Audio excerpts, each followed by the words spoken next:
কাতলা মাছের একঘেয়ে ঝোল আর ঝাল যখন খেতে ভালো লাগে না, তখন কিন্তু আপনারা একবার হলেও কাতলা মাছের এই রেসিপিটা বাড়িতে ট্রাই করতে পারেন।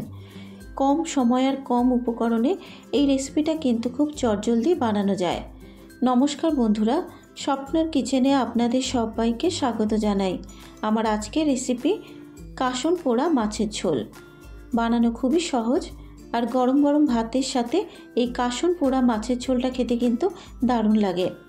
আশা করি রেসিপিটা আপনাদের ভালো লাগবে।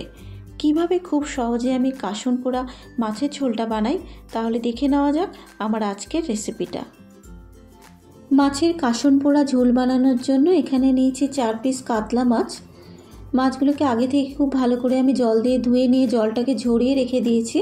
তবে কাতলা মাছের বদলে আপনারা কিন্তু রুই মাছ দিয়েও এই রেসিপিটা বানাতে পারেন। এবারে মাছের ওপরে দিয়ে দেবো স্বাদ মতো নুন, আর দেবো হাফ চা চামচ হলুদ গুঁড়ো।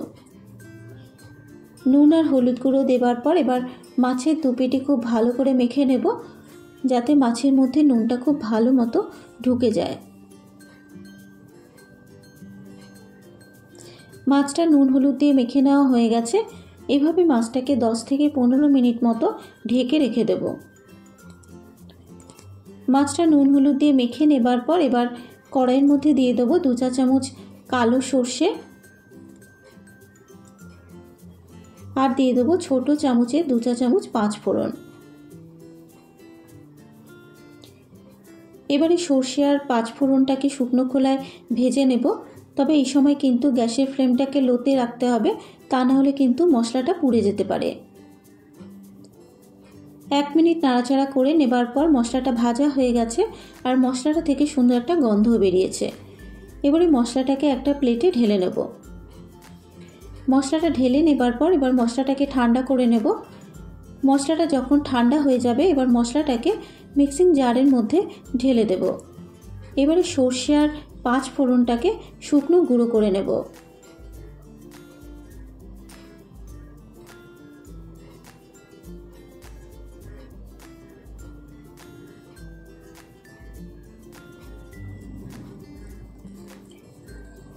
সর্ষে আর 5 ফোড়নটাকে ঠিক মিহি করে আমি গুঁড়ো করে নিয়েছি।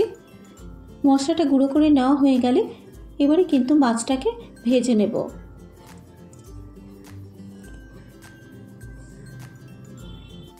এবারে মাছ ভাজার জন্য কড়াইতে দিয়ে দিয়েছি বেশ কিছুটা পরিমাণে সর্ষের তেল।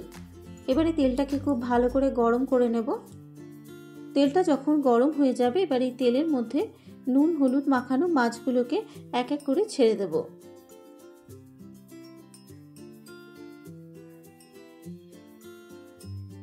এবারে গ্যাসের ফ্লেমটাকে মিডিয়ামে রেখে মাছগুলোকে কিন্তু হালকা লাল করে ভেজে নেব।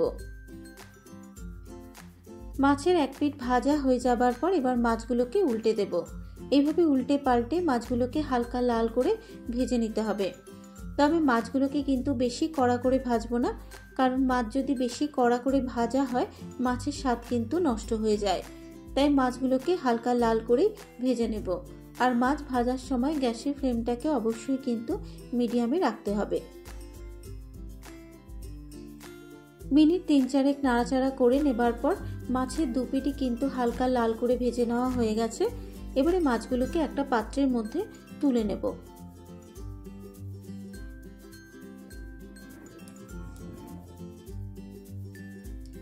মাছ ভেজে তুলে নেবার পর এবার 1 হাতা মতো তেল তুলে রেখে দেব।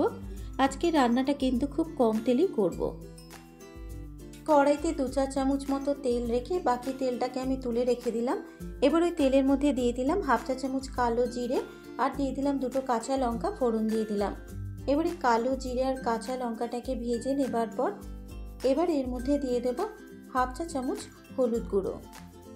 হলুদ গুঁড়ো দেবার পর এবার 1 মিনিট হলুদ গুঁড়োটাকেও ভেজে নেব।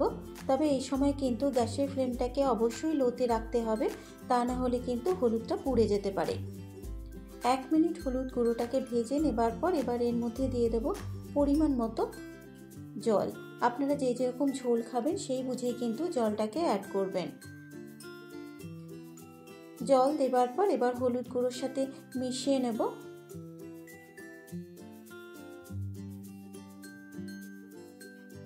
হলুদ গুঁড়োর সাথে জলটা মেশানো হয়ে যাবার পর এবার এর মধ্যে দিয়ে দেব স্বাদ মতো নুন। নুন দেওয়ার পর এবার নুনটাকেও ঝোলের সাথে মিশিয়ে নিয়ে মিনিট 2 ঝোলটাকে ফুটতে দেব। ঝোলটা যখন ঠিক এরকম ফুটে আসবে এবার এর মধ্যে দিয়ে দেব ভেজে রাখা মাছগুলো।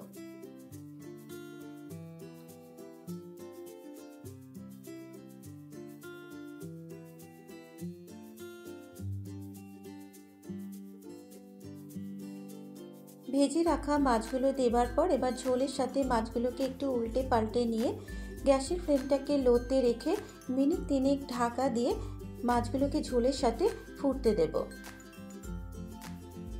3 মিনিট পর এবার ঢাকনাটাকে খুলে দিলাম।